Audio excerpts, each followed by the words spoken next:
இரட்சண்யம் என்னும் தலை சீராவையும் தேவ வசனமாகிய ஆவியின் பட்டயத்தையும் எடுத்துக்கொள்ளுங்கள்.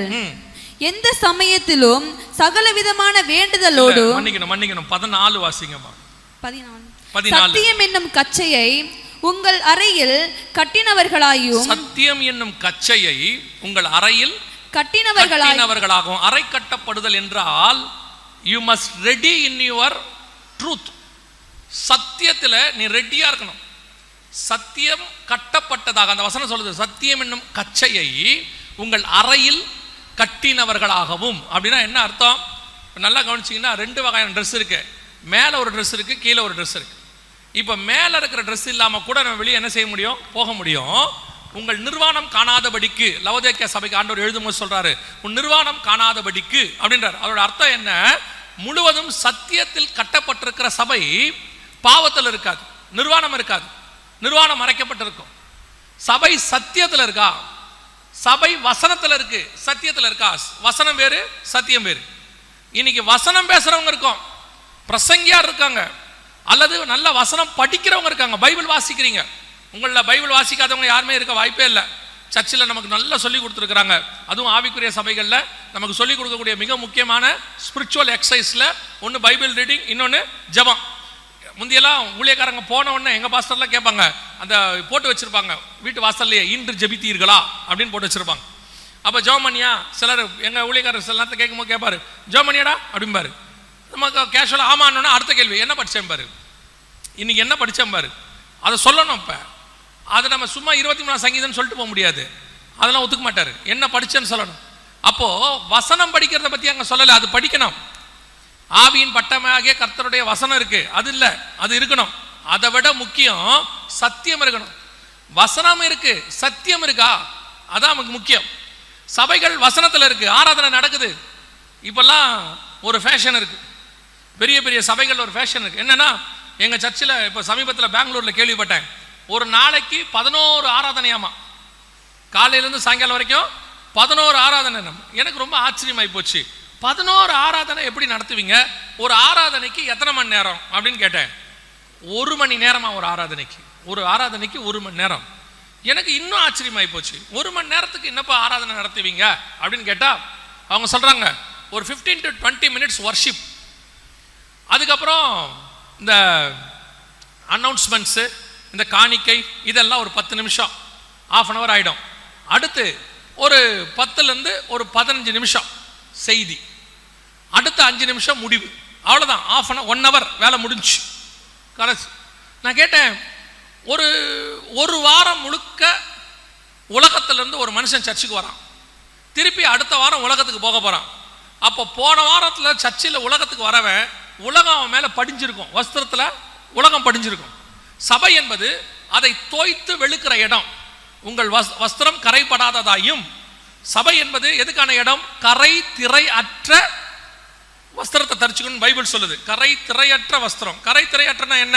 கரைனா அழுக்கு, அழுக்கு இல்லாத சபை, அழுக்கு இல்லாத ரட்சிப்பின் வஸ்திரத்தை அழுக்கு இல்லாமல் பார்த்துக்கணும். அப்போ அழுக்கு இல்லாமல் பார்க்கணும்னா என்ன பண்ணணும்? நம்ம காலத்திலலாம் அழுக்கு இல்லாமல் இருக்கணும்னா என்ன செய்வாங்க? ஃபர்ஸ்ட் எடுத்தோன்னே கொஞ்சம் நேரம் தண்ணியில் போட்டு என்ன பண்ணுவாங்க? ஊற விடுவாங்க. ஊற விட்ட பிறகு எடுத்து குமுக்குவாங்க. குமுக்கின பிறகு புழிவாங்க. புழிஞ்ச பிறகு அடிப்பாங்க.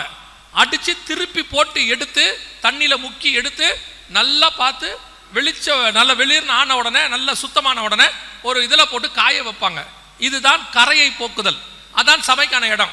கரை திரையற்ற வஸ்திரமாக இருக்கணும்னா சபை உங்கள் வஸ்திரத்தை, உங்கள் ஆத்மாவை, தேவையான வசனத்தை, சத்தியத்தை உங்களை போட்டு அதில் முக்கி குமுக்கி அடிச்சு தோச்சி வெளுத்து உங்களை கழுவி சுத்தமாக்குறது தான் சர்ச். ஆனால் சர்ச் இன்னைக்கு அப்படி இல்லை. பெரும்பான்மையான சபை எப்படி இருக்குது? வாஷிங் மிஷினாக இருக்குது. உங்கள் வாஷிங் மிஷின் பார்த்துருக்கிறீங்களா? இந்த வேலை எதுவுமே செய்யாது. நேராக தூக்கி உள்ளே போடுங்க, பவுடரை தனியாக போடுங்க, அப்புறம் ஒரு சுவிட்சை ஆன் பண்ணுங்க, அது பாருங்க சாஃப்டாக பண்ணும். அப்படி இப்படி அப்படி இப்படி அப்படி பண்ணோம். அப்படி பண்ணி கொஞ்ச நேரம் சுத்தம், சுற்றி முடிச்சுட்டு ஓடியா ஓடியா ஓடியான்னு கூப்பிடும், ஒரு சவுண்டு கொடுக்கும், கொயின் கொயின் கொயின்னு. அதை கொடுத்த உடனே நீங்கள் போய் அந்த துணியை எடுப்பீங்க, எடுத்து அப்படியே போடுவீங்க. பார்த்தா இந்த கையில், கழுத்தில், காலரில் எல்லாம் என்ன செய்யும்? அழுக்கு அப்படியே இருக்கும். கொஞ்சம் நல்ல சகோதரியாக இருந்தால் என்ன பண்ணுவாங்கன்னா அதை எடுத்து கொஞ்சம் ப்ரஷ் பண்ணிட்டு போடுவாங்க. சில சகோதரிகள் அவ்வளோதான் மிஷின் துவைக்குது என்ன பண்ண முடியும் அப்படின்ட்டு கொண்டு போய் துவைச்சு போட்டுருவாங்க. இப்போ மிஷின் மேல் தான் தப்பு, நம்ம மேல இல்லை இல்லையா? இன்னைக்கு நிறைய சபை வாஷிங் மிஷினா இருக்கு. துணிக்கு எந்த சேதாரமும் வரக்கூடாது, அப்படியே சாஃப்டா நீ வாலாகாமல் தலையாவாய். கர்த்தர் உன்னை ஆசீர்வதித்து உன்னை பெருகவே பெருக பண்ணுவார். இந்த வருஷம் கர்த்தர் உனக்கு ஒரு நல்ல வீடை கட்டளை இடுவார். வாஷிங் மிஷின் உங்களுக்கு சந்தோஷமா இருக்குது, நல்ல வேலை. துணிக்கு எப்படி இருக்குது? எங்க பாஸ்டர் ரொம்ப அருமையானவர், அன்பாய் பேசுவார். ஏன்பா அன்பா பேசுறாரு? நீ தான் அடிச்சா வேற ஊருக்கு போயிடுறிய, கொஞ்சம் கடிந்து கொண்டு பேசினா வேற சர்ச்சுக்கு போயிடுறீங்களே. இப்போ அது ஒரு பெரிய கொடுமை. சத்தியம் பேசுற சபை கூட சத்தியம் பேச மாட்டேங்குது. என்ன காரணம்னா, கொஞ்சம் சத்தியம் பேசின உடனே உங்களுக்கு கோபம் வருது. அதுல வேற சொல்றீங்க பாஸ்டர் என்னையே தான் குறி வச்சு தாக்குறாரு. ஏன்னா ராணுவத்தில் முடிச்சுட்டு தான் நாங்கள் வந்திருக்கிறோம், உங்களையே குறி வச்சு தாக்குறதுக்கு. பாஸ்டர் என்னையே தான் குறி வச்சு தாக்குறாரு. பாஸ்டருக்கு என்ன கண்டா என் பிள்ளைய கண்டா பிடிக்கிறதே இல்லை. ஆமா, உங்களுக்கு எனக்கு வாய்க்கா தவறா இருக்கு. உங்களை கண்டா பிடிக்கிறது இல்லை. உங்களை கண்டிக்க கூடாது, எதுவும் சொல்லக்கூடாது. நீங்க 7 மணி ஆராதனைக்கு 8 மணிக்கு தான் வருவீங்க. வந்தா உங்க பிள்ளைய பிடிக்க மாட்டீங்க, அவன் ஓடி வந்து எல்லா வேலையும் சேட்டையும் பண்ணுவான். உங்களை எதுவும் கேட்கக்கூடாது. நீங்க வராட்டி கூட உங்களை கேட்கக்கூடாது. 2 வாரம் வராட்டி கேட்டா உங்களுக்கு கோவம் வந்துடுது. உடம்பு சரியில்லை பாஸ்டர், சரி 2 வாரம் வரல, உங்களுக்கு உடம்பு சரியில்லை கேட்காம இருந்தா கோவம் வருது. நான் 2 வாரம் வரல, பாஸ்டர் என்னை விசாரிக்கவே இல்லை. உங்களை என்னத்தான் பண்ணணும்? நிறைய பாஸ்டர்களை பார்த்தா எனக்கு உண்மையிலே பாவமா இருக்கு. இப்போ எனக்கு ஒரு பிரச்சனையுமே இல்லை பாருங்க. நிறைய பாஸ்டருக்கு என்ன பார்த்தா பொறாமையா இருக்கு. இந்த ஆள் வர்றான், சாத்துன்னு சாத்துறான், போயிடுறான். நம்மளால் அதை பண்ண முடியலையே. ஒரு பாஸ்டர் இப்போ இல்லை, அவர் கத்திரக்கோள் நிதிரை அடைச்சிட்டாரு. அவர் சர்ச்சுக்கு என்ன கூப்பிடுவார் வருஷத்துக்கு ஒரு தடவை. ஏன் பாஸ்டர் என்ன வருஷம் கூப்பிடுறீங்கன்னு அவர் சொன்னார். வந்து ஒரு 3 நாள் இவனுக்கு ஒரு சாத்திட்டு போங்களேன் என்பார்.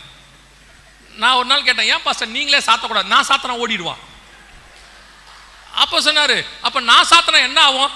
எம்டி ஜெகன் சாத்திட்டாரு, உங்க மேல பழிய போட்டுருவேன்ட்டாரு. பாருங்க, என்ன வச்சு அவர் தப்பிச்சிருக்காரு.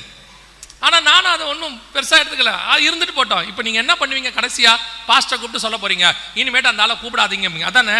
ஆனா இன்னைக்கு பேசிட்டு தான் போவேன். இன்னைக்கு சபைக்குள்ள உட்காந்துக்கிட்டு எதை பண்ணாலும் ஒரு குறை, எதை கண்டாலும் ஒரு குற்றம், எதை பண்ணாலும் உடனே நாங்க ஏதாவது கொஞ்சம் கடிந்து கொண்டு சத்தியம் பேசினா நீங்க உடனே கோச்சிக்கிட்டு போறீங்க.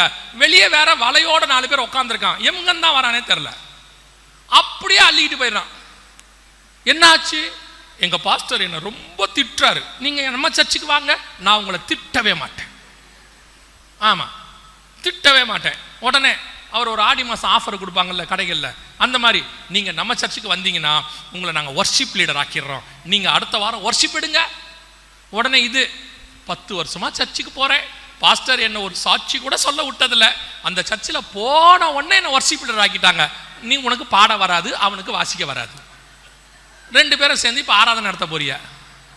நான் பாட வராதுன்னு குற்றமா சொல்லலை, உங்களுக்கு என்ன செய்யணும்னு தகப்பனுக்கு தெரியும் தானே, ஆவிக்குரிய ஸ்டாண்டர்ட் தெரியும் தானே. இப்போ என் பிள்ளைய இருக்குது, எங்கள் பிள்ளைய இருக்கும்போது இவன் ஸ்பிரிச்சுவலி கரெக்ட் ஆகிட்டா இவனை மேலே ஏற்றி விடணும்னு எனக்கு தெரியும் தானே. இவனுக்கு இதை செய்யணும், இந்த பிள்ளைக்கு நான் சட்டை வாங்கி கொடுக்கணும், இவனுக்கு ஒரு வண்டி வாங்கி கொடுக்க எனக்கு தெரியும் தானே. அதே மாதிரி ஆவிக்குரிய தகப்பனுக்கு தெரியும் தானே. எங்கள் பாஸ்டர்கிட்ட நான் 12 வருஷம் இருந்தேன். 12 வருஷத்துல ஒரு நாள் கூட புல்பிட் மேலே ஏறினதில்லை, ஒரு நாள் கூட ஏறினதில்லை. ஆனால் ஒரு நாள் ஆண்டவர் ஊழியத்துக்கு அழைச்சான போய் சொல்லும் போது ஆசீர்வதித்து ஜெபம் பண்ணி அனுப்பி விட்டாரு.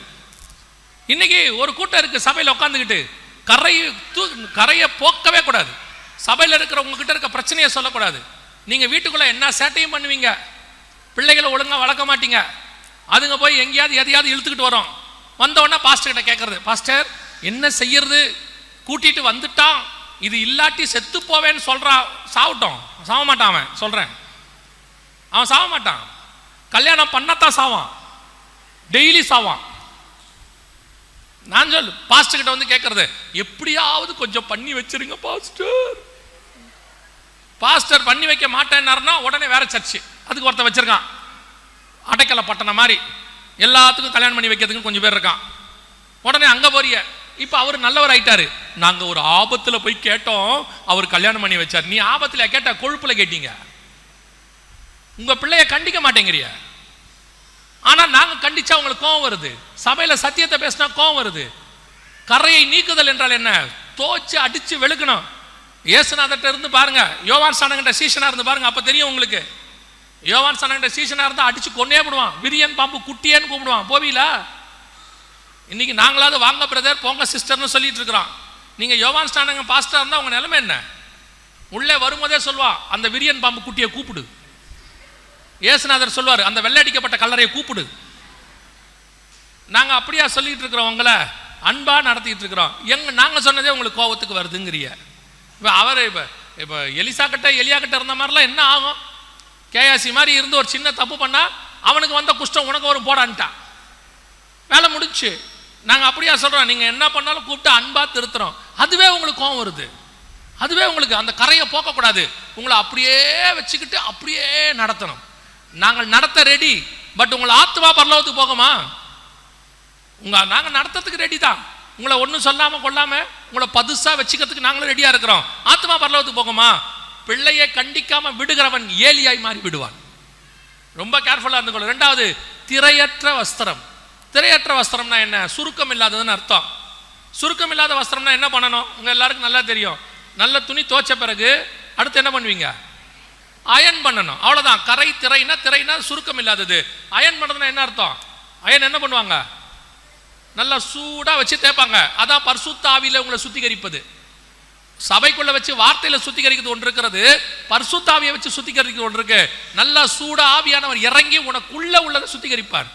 அப்ப சபை பரிசுத்த ஆவியில இருக்கும் போது கரை திரை அற்ற வஸ்திரத்தை போட்டுக்கொண்டு ரெடியா நிற்கும். உங்கள் அறை கட்டப்பட்டதுன்னா என்ன அர்த்தம்? ரெடி பண்ணி வச்சிருக்கணும் வஸ்திரத்தை. அப்படியே பெல்ட் கட்டினதா இருக்கணும். சத்தியம் பெர்ஃபெக்ட். எப்போ வந்தாலும்